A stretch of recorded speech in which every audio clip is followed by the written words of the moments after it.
धक्कादायक आकडेवारी. अहिल्यानगर जिल्ह्यातील 75% शेतकरी विम्याबाहेर. अहिल्यानगरच्या शेतकऱ्यांसाठी ही आकडेवारी चिंताजनक आहे.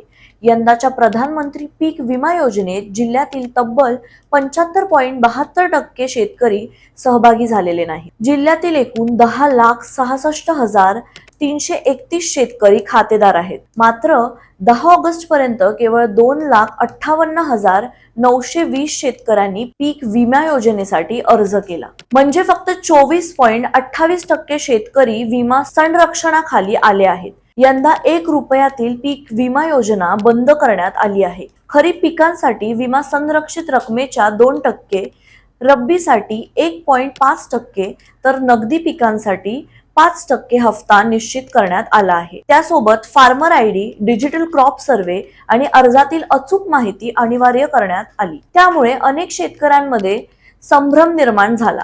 आता पावसाचा लहरीपणा, अतिवृष्टी किंवा पावसातील खंडामुळे नुकसान झाल्यास विम्याबाहेर असलेल्या शेतकऱ्यांसमोर मोठे आर्थिक संकट उभे राहू शकते.